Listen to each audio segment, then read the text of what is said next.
Hey, hi, hello, nice to see you. How's it going? I would very much like to talk about Kamen Rider Black, because over the past... Hey, shut up! Because over the past couple of years, it has legitimately grown to be one of my favorite shows. Yeah, it might be a goofy Japanese kids show from 1987, but I don't know, maybe that's just what I need right now. Maybe that's what we need as a society. Maybe by making this video, I'm inching us ever closer to world peace. Think about that. Actually, no, don't think about that too much. Problem is, I've been sitting here trying to come up with an intro of some kind for what feels like forever, and coming up kinda short. I really hate coming up with intros. I kept going on about Power Rangers and Super Sentai and Ultraman and how I used to watch Garo fan subs in the early 2000s and talking about how much I love Keita Memiya, cause yeah, that guy is a king. But eventually it started to feel like I was trying to convince somebody of, I don't know, my tokusatsu street cred or something, as if I'm some sort of authority on the subject. But in the grand scheme of things, even though I know a lot of stuff about the genre, if you could call it a genre, the truth is I've only seen so many shows and so many movies. I've seen all of Ultra Q, all of the original Ultraman, most of Ultra 7, about half of the original Kamen Rider series, a lot of the early Garo, like I said, and now Kamen Rider Black and Kamen Rider Black RX. And that might sound like a lot, but really it's only scratching the surface of the tokusatsu iceberg, and I would very much like to drill further. I've got other shows that I could be watching, but it turns out my memory sucks! So for the sake of my own information retention, I figure it's probably a good idea to make some videos about something I already have seen. I want to get deep in it. I want to revel in it. I want to throw it on the bed and roll around in it. And I don't know, maybe it'll be entertaining for you too. Some people like Naruto or getting beat with whips. I don't know, I cannot account for other people's tastes. I figure I can basically go episode by episode because you know what? Kamen Rider Black is great, and it deserves that kind of attention. This has been a great intro. I'm very proud of myself. My reward is the first episode. Let's get to it.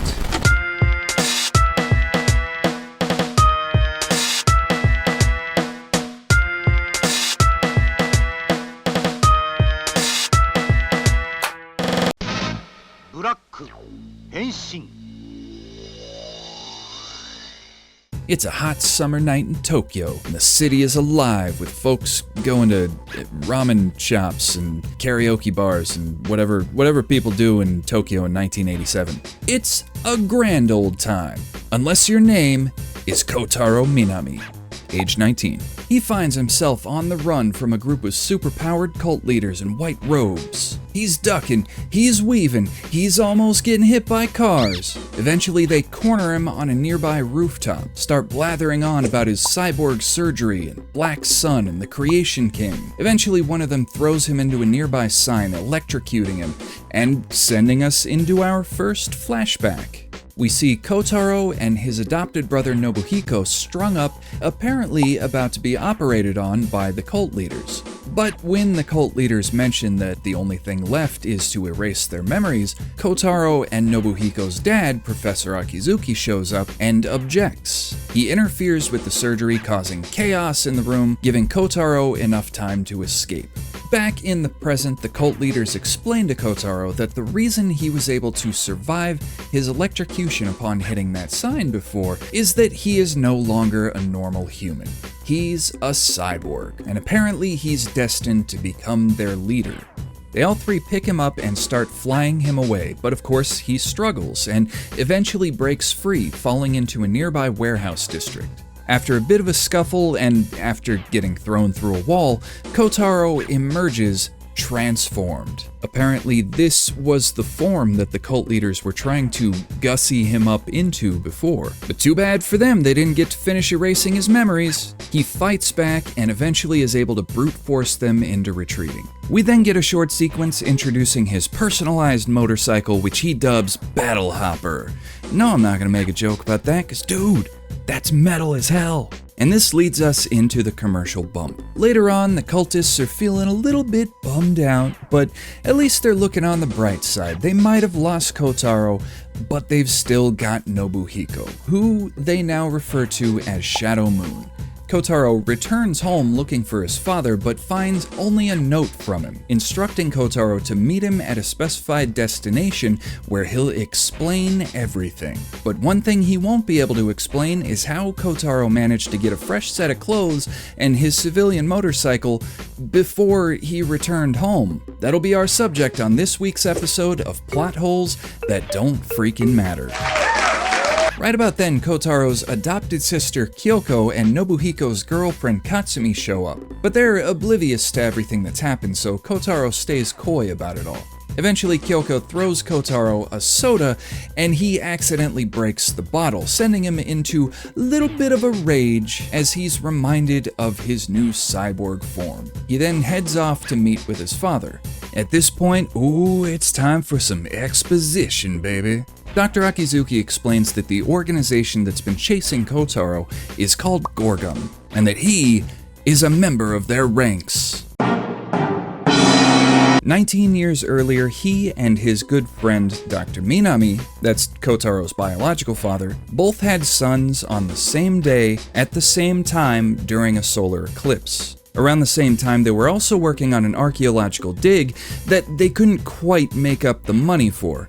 Gorgum approached them with an offer to pay for the dig, provided that they would join the organization. Akizuki agreed, but Minami refused, and soon after ended up in a car wreck with his wife, obviously the work of Gorgum. Feeling guilt over this, Akizuki adopted Kotaro and raised he and Nobuhiko together as brothers. And for some reason, while explaining all of this, we get a scene of Kotaro and Nobuhiko wrestling over the soap in the shower. Shut up, it's not weird. You shut your face. It's not weird at all. At about this point, a group of spider monsters attacks, abducting Dr. Akizuki and dropping him off of a water tower, after which he dies in Kotaro's arms.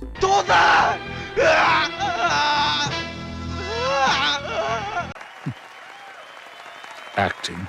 Actually, I suspect that it's supposed to be indicating that he gets his throat slit by this one, but this is a kid's show. He died from the fall. Shut up. This leads us into our very first henshin sequence. And for anybody who is unfamiliar with Kamen Rider or tokusatsu in general, henshin basically just means transform in Japanese. And every Kamen Rider series features its own unique variation on this, where the characters strike a pose and vogue, which then summons their rider form so that they can kick some bad guy. Apparently, it's just kind of an instinctual thing, I guess. Along with the fact that they almost immediately decide upon a name for themselves. Kotaro, along with the help of Battle Hopper, defeats the spider monsters, and soon after, Kyoko and Katsumi arrive, having found the note that led Kotaro here to begin with. As they grieve over the body of Professor Akizuki, Kotaro approaches with a stern look and an obvious determination within him to stand against Gorgum and put a stop to their schemes. In the future, as I cover more episodes, I will probably speak about the synopsis and my own personal thoughts on it a little more cohesively, but for this first episode, I wanted to cover them separately and get the synopsis across first because there is a lot of information that they have to establish in this short 20-minute runtime. The episode was written by Shozo Uehara and directed by Yoshiaki Kobayashi. Everybody give it up for him. Round of applause for Shozo Uehara and Yoshiaki Kobayashi. Good job, gentlemen.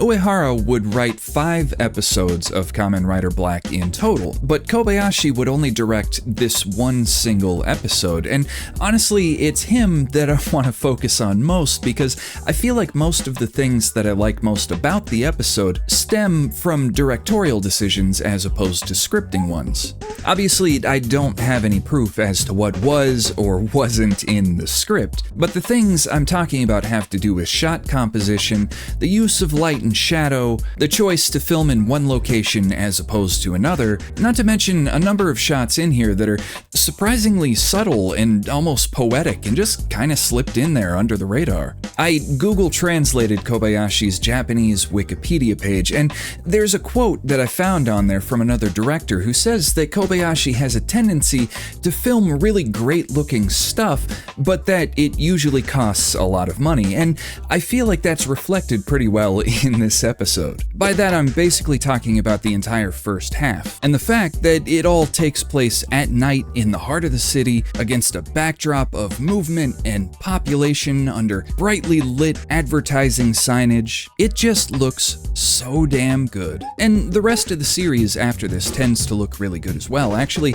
that's true of most Japanese shows from the late 80s and early 90s, in my experience at least. But this one's just got a little extra dash of that inner city Tokyo sauce that I love so much. I also just wanted to point out what's probably my favorite shot in the entire episode. It just appears to be a pretty standard location setting panning shot, but as it pans upward and we see the top of the building, you can actually see Kotaro against the sign up there just before he gets electrocuted a little bit further. And it looks like he's actually there in the shot. He wasn't added afterward. That's a cool little attention to detail right there, along with the rest of the shot being full of all that fuzzy bloom lighting and distinctly Japanese colored signage everywhere, all while the cars race past and give you a nice sense of population to the whole thing. It's great. Great shot. I love it. A+. Right before that, we have this shot of these monks on the street. Now, oh my god, what's that? A white man? No! My appreciation for the episode isn't limited solely to nighttime big city photography though. I'm also a big fan in the second half of some of these scenes which seem to be lit almost entirely with natural light coming in through the windows, which ends up creating some really dark shadows, a lot of high contrast between the light and dark areas. This sort of thing is actually really conducive to the story being told, because it makes the entire atmosphere of the scene feel incredibly moody and angsty. I'll be honest, before I legitimately sat down to watch the series in full, I actually sort of previewed the first episode on YouTube, just sort of clicking around, getting an idea of what I was in for. And doing that left me with an impression that I was in for a much darker show than it ultimately ended up being. Don't get me wrong, I'm not disappointed at all that it ended up later on being a little bit lighter, but that just goes to show how different the first episode looks compared to the rest of the series. A couple more random things I wanted to point out. I found myself weirdly impressed by this moment while Akizuki is talking about Kotaro's parents and what fate ultimately befell them. As soon as he mentions the car crash, we see Kotaro's bottle of milk fall to the floor and break. And yeah, as a piece of symbolism, it's a little bit on the nose, but again, I have to point out that this is a kids show. How many kids shows do you know of that actually indulge in symbolic imagery like that? That's kinda cool. I think that's kinda cool. And you know what's also cool? Staying in school and being drug-free, kids. Yeah, chew on that. You know, I'm at the point where I'm talking about symbolism in a show aimed at 10-year-olds. It's probably a good time to end the video. There's a couple more things that I would like to talk about in relation to this episode, but it's stuff that kind of carries over for at least the next couple of episodes, so I can always talk about it later. Until then, you stay safe out there, and you have a blessed day, or week, month, I don't know, however long it takes for another video to come out. Hopefully sooner than a month. Yeah. Thank you for watching, genuinely. Bye.